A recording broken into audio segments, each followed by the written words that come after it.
বিষ্ণু তীর্থ হিসেবে যে 4টি ধাম রয়েছে তার মধ্যে একটি ধাম হলো এই রামেশ্বরম। একসাথে 4 ধামের এক ধাম এবং 12টি জ্যোতির্লিঙ্গের একটি জ্যোতির্লিঙ্গের অবস্থান কিন্তু এই রামেশ্বরমে। কথিত আছে শ্রী রামচন্দ্র এখানে শিব পূজা করেছিলেন। যেহেতু শ্রী রামচন্দ্র বিষ্ণুর অবতার ছিলেন, তাই রামেশ্বরমের আরেক নাম বিষ্ণু তীর্থ। শ্রী রামচন্দ্র এখানে শিব পূজা করেছিলেন, তাই রামের ঈশ্বর অর্থাৎ রামেশ্বরম নামেও ইহা পরিচিত।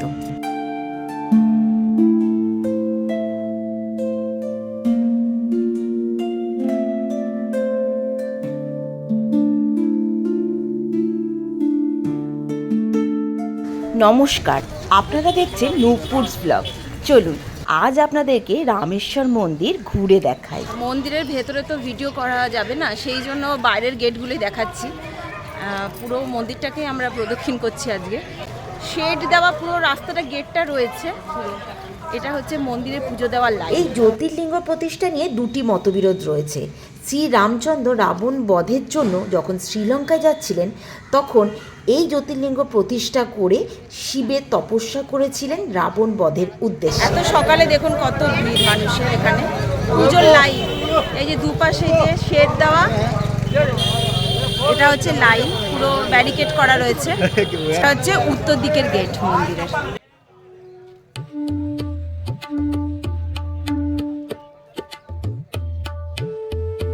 আবার কারোর মতে শ্রী রামচন্দ্র যখন রাবণ বধ করে দেশে ফেরেন, তখন ব্রাহ্ম হত্যার পাপ স্খলন করার জন্য শিবের উপাসনা করার উদ্দেশ্যে হনুমানকে কৈলাস থেকে শিবলিঙ্গ আনতে আদেশ দেন।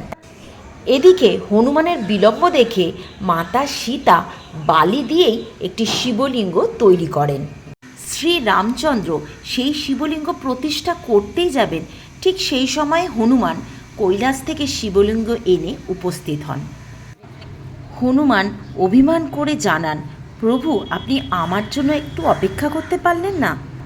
শ্রী রামচন্দ্র তখন হনুমানকে বলেন, ঠিক আছে, তুমি এই শিবলিঙ্গ সরিয়ে তোমার আনা শিবলিঙ্গ যদি এখানে প্রতিষ্ঠা করতে পারো, তাহলে আমি সেই শিবলিঙ্গই আরাধনা করব। আশ্চর্যজনক ব্যাপার হলো, হনুমান সেই শিবলিঙ্গ সেখান থেকে শত চেষ্টা করেও সরাতে পারলেন না। এই সময় হনুমান শ্রীরামকে ব্রহ্মারূপে দর্শন করলেন। শ্রী রামচন্দ্র তখন হনুমানকে বললেন, তার আনা শিবলিঙ্গ হনুমদীশ্বর আর সীতার বানানো শিবলিঙ্গ রামেশ্বর নামেই পূজিত হবে। এখন আমরা দাঁড়িয়ে আছি মন্দিরের একদম উত্তর দিকের গেটে। দেখুন এত সকাল সকাল কত ভিড়, কত মানুষ চলে এসেছে এখানে পুজো দিতে।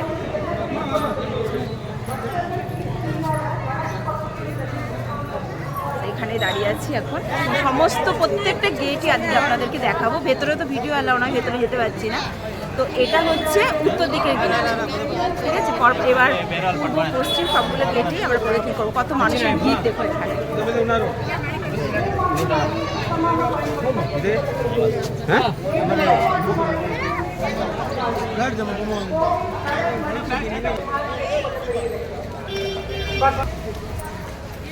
আর এখন আমরা যাচ্ছি একদম মন্দিরের মেন গেট, মানে পূর্ব দিকের যে গেটটা সেই দিকে। একদম সমুদ্র থেকে সোজা উঠে গেলে একটুখানি গেলেই মেন মন্দির। তো উত্তর দিকের মন্দির থেকে ঘুরে আমরা এখন যাচ্ছি পূর্ব দিকের মন্দিরে, পূর্ব দিকের গেটটাতে। তো এদিকে সমুদ্র। অন্যান্য মন্দিরের মতো নাম গোত্র পড়ে আলাদা করে পুজো করার এখানে সেরকম কোনো ব্যবস্থা নেই। তবে দর্শনের দুরকম ব্যবস্থা রয়েছে।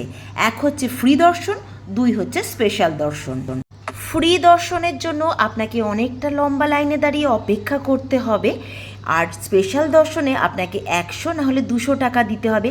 100 টাকায় আপনি একটু দূর থেকে শিবলিঙ্গ দর্শন করতে পারবেন, আর 200 টাকায় আপনি একটু কাছে। গোলাপ का है ना, 100 रुपये দেখুন, বেশ সস্তা কিন্তু। 100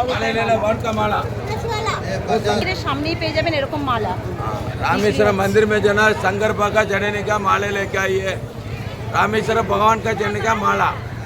আচ্ছা, এটা রামেশ্বরম ভগবানের জন্য এই মালাগুলো দেওয়া হয়। बनारस में हमारे चढ़ने का रामेश्वरम का पंडाल है। বেলপুরির মালা, রজনীগন্ধার মালা, গোলাপ। দর্শন করতে গেলে মূলত 2টো গেট দিয়ে আপনাকে প্রবেশ করতে হবে, পূর্ব গেট অথবা পশ্চিম গেট। এই পূর্ব দিকের গেটের একেবারে সামনেই রয়েছে অগ্নিতীর্থম। আপনারা হোটেল থেকে স্নান সেরে এসেও দেবতা দর্শন করতে পারেন, আবার অগ্নিতীর্থমে স্নান সেরে মন্দিরে প্রবেশ করে 25 টাকার টিকিট কেটে 22টি কুণ্ডুর জলে স্নান সেরে স্নানের পর জামাকাপড় ছাড়ারও আলাদা ব্যবস্থা রয়েছে, সেখানে জামাকাপড় ছেড়ে শুদ্ধ বস্ত্রে আপনি দর্শন করতে যেতে পারেন। এবার বলি দেবতা দর্শন ও মন্দির প্রবেশের কিছু নিয়মাবলী। ভোর থেকে রাত 8টা পর্যন্ত মন্দির খোলা পাবেন এবং ঈশ্বরকে দর্শনও করতে পারবেন। তবে সকাল 4:30 থেকে 6টা পর্যন্ত আপনি স্ফটিক দর্শন করতে পারেন, তার জন্য কিন্তু রাত থেকে আপনাকে লাইন দিতে হবে। সেই জন্য মাথার উপর পুরো শেড দেওয়া, কোনো রকমের রোদে শুধুমাত্র দুপুর 1টা থেকে 3টে পর্যন্ত দেবতা দর্শন বন্ধ থাকে। এই সময় মন্দির প্রাঙ্গণে ভোগ বিতরণ করা হয় সম্পূর্ণ বিনামূল্যে। কথিত আছে মন্দিরের ভেতরে যে 22টি কুণ্ডু আছে তা রামের বাণ থেকে সৃষ্ট এবং প্রতিটি কুণ্ডুর জলের তাপমাত্রা বিভিন্ন রকম। প্রত্যেক কুণ্ডুর সামনে একজন করে দাঁড়িয়ে থাকেন যিনি স্নানের জল তুলে দেবেন আপনাকে। তবে এই কুণ্ডুগুলো কিন্তু অনেক গভীর। এই মন্দিরের দেবতাকে প্রধানত প্রসাদ হিসেবে মুড়ি, নারকেল, নকুলদানা এই সমস্ত চড়ানো হয়।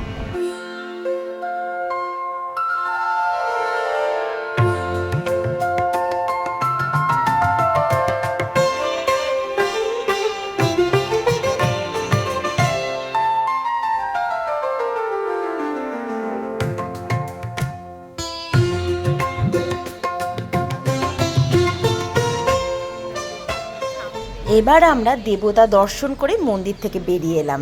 দর্শন এগুলো বেশ সস্তা কিন্তু এখানে যেগুলো পেয়ে যাবেন।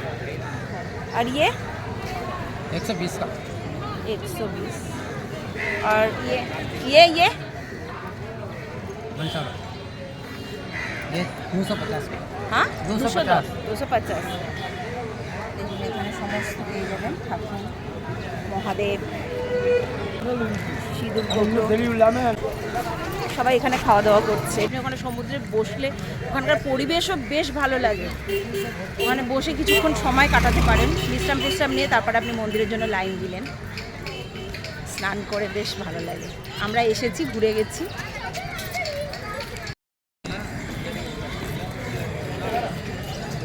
প্রথমে আপনাদের দেখালাম যেটা, সেটা হচ্ছে পশ্চিম দিকের গেট, আর এখন যেটা যাচ্ছি সেটা হচ্ছে দক্ষিণ দিকের গেট। গোটা মন্দির চত্বর কিন্তু প্রদক্ষিণ করা হয়ে গেল সকাল সকাল আমাদের।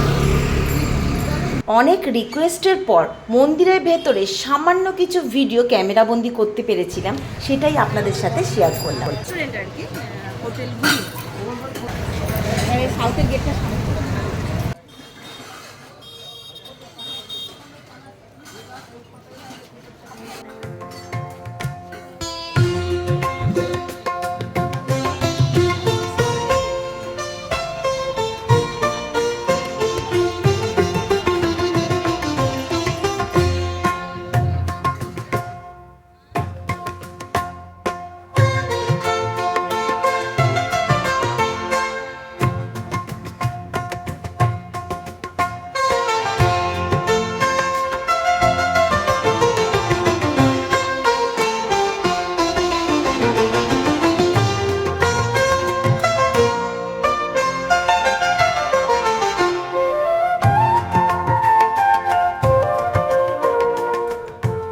এই মন্দিরের ভেতরের কারুকার্য দেখলে সত্যি অবাক হতে হয়।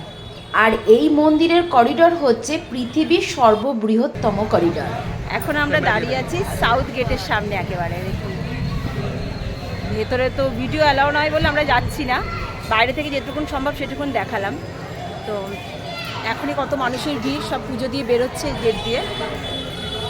আমরা সকাল সকাল একদম রেডি হয়ে চলে এসেছি।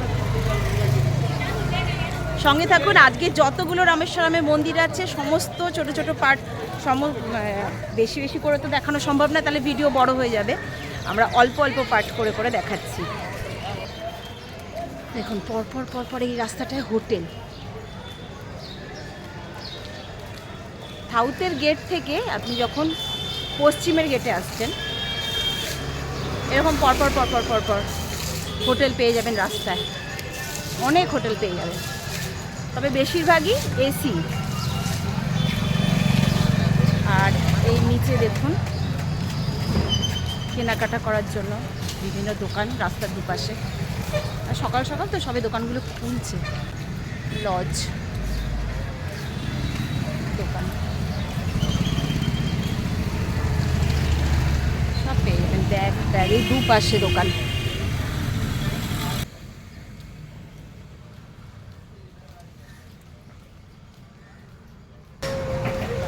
আবার চলে এলাম আমরা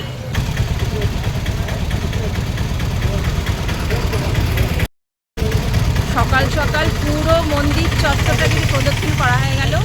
পশ্চিম গেট থেকে শুরু করেছিলাম, পশ্চিম, তারপরে উত্তর, তারপরে পশ্চিম, তারপর উত্তর, তারপর পূর্ব, তারপর দক্ষিণ হয়ে আবার চলে এলাম পশ্চিম গেটে। পুরো মন্দির চত্বরটা প্রদক্ষিণ করে দেখিয়ে দিলাম আপনাদের। খালি পেট, তার উপর এতটা রাস্তা হাঁটা, এবার জোরদার খিদে লেগেছে বুঝতে পারছি। আওয়াল মল, এখানে জিনিসপত্র বেশ সস্তা। এই মলের অপোজিটে হচ্ছে সঙ্গীতা রেস্টুরেন্ট। আজ এই মন্দির থেকে ঘুরে এখানটাই খাওয়া দাওয়া করছি আমরা। তো চলুন আগে চলুন সঙ্গীতা হোটেলে যাই, রেস্টুরেন্টে গিয়ে দেখি আমরা।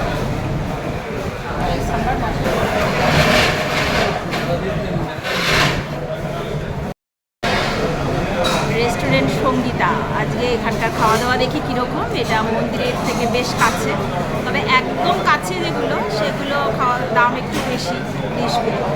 আজকে দেখি এখানকার কীরকম। এই সাম্বার মশলার একটা গন্ধ না, ওই সাম্বার ডালে বলুন, মাছে বলুন, যে কোনো ডিশে বলুন, এদের এই একই মশলার গন্ধ। এখন আর একদম ভালো লাগে না। প্রথম প্রথম ভালো লাগছিল, খারাপ লাগছিল। সাম্বারের গন্ধ আর ভালো লাগে না, একদিন দুদিন ভালো লাগে। সব কিছুতে একই মশলা। আচ্ছা, আজকে আমরা উত্তাপাম খাই, কারণ উত্তাপামটা একদিনও খাইনি। অনিয়ন উত্তাপাম, আর এটা হচ্ছে पोड़ी में क्या होता है? পুরি पोड़ी উত্তাপাম। पाउडर होता है, रेड कलर पाउडर। আমরা আজকে উত্তাপাম নিলাম। তো এটা হচ্ছে অনিয়ন উত্তাপাম, चम्मच दो। অনিয়নের উত্তাপাম। আর এটা হচ্ছে পড়ি উত্তাপাম। সঙ্গে ওই একই জিনিস, সাম্বার, চাটনি, যা এদের থাকে সব কিছুর সঙ্গে এটা কমন। সেটা হচ্ছে স্পুন দেয় না, খাবার সঙ্গে যে একটা চামচ দেবে সেটা দেয় না। এবার এসব জিনিস তো হাত দিয়ে খাওয়া যায় না, না, আর হাত দিয়ে বাইরে হাত দিয়ে খাওয়াটাও একটা বিপজ্জনক। দেয় না, সেই স্পুনটা চাইতে হবে। হ্যাঁ, স্পুন দে না, স্পুন। তো স্পুন দেবে না, সেটা আলাদা করে চাইতে হবে। তবে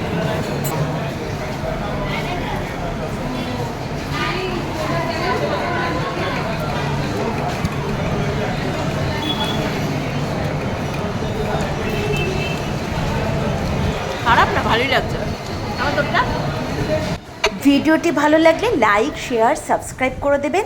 দেখা হচ্ছে নেক্সট ভিডিওতে। ততক্ষণের জন্য সবাইকে টাটা, বাই বাই।